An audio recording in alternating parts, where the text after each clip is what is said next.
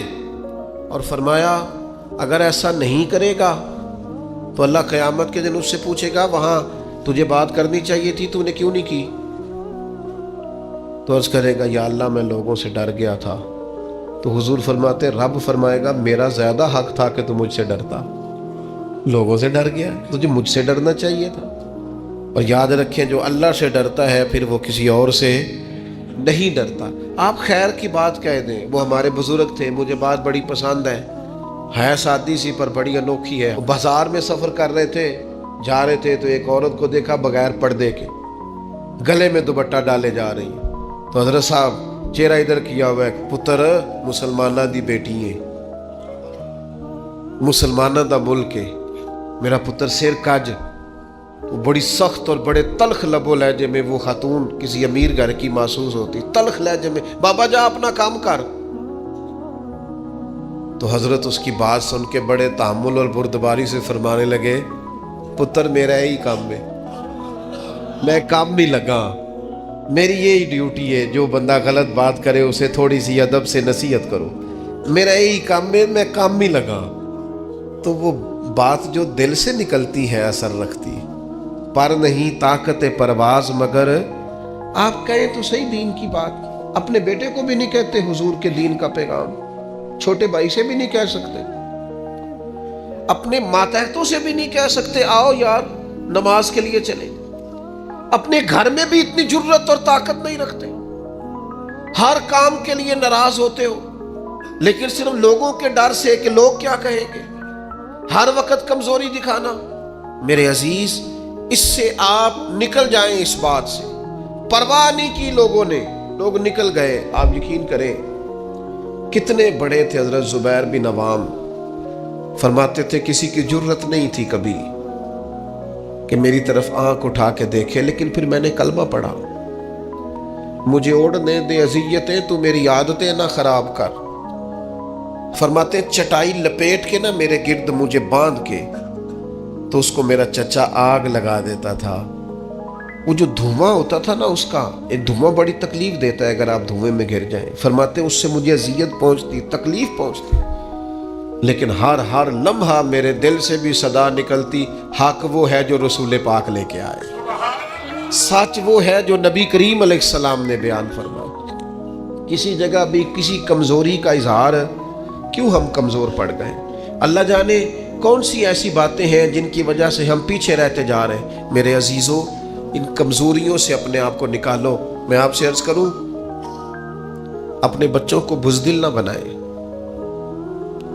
انہیں یہ نہ کہیں کہ وہ بندے کیا کہیں گے، لوگ کیا کہیں گے، لوگ تیرے بارے میں کیا سوچیں گے۔ یہ ٹھیک ہے کہ انہیں تہمت والی جگہ سے بچائیں کہ یار تو رسوا ہو جائے گا، اور رسوائی جو ہے وہ ٹھیک نہیں ہوتی، اور وہ انہیں بتائیں غیر شرعی کاموں میں یا وہ سستی کر رہے ہیں دین سیکھنے میں تو اس میں، لیکن میرے عزیز کھانے پینے میں، اوڑھنے پہننے میں اور زندگی گزارنے میں آپ انہیں لوگوں کی رائے کا محتاج نہ کریں کہ بیٹا یہ تو اگر کھا لے گا تو لوگ کیا کہیں گے، یہ پہن لے گا تو لوگ کیا کہیں گے، اس معاملے میں لوگ کیا کہیں گے۔ دیکھنا یہاں لوگ، آپ بزدل نہ بنائیں اولاد کو۔ اللہ کرے ہمیں یہ سمجھ آئے، انہیں کہیں بیٹا اگر تو یہ کام کرے گا تو اللہ ناراض ہوگا، یہ کام کرے گا تو اس سے شریعت کی مخالفت لازم آئے گی۔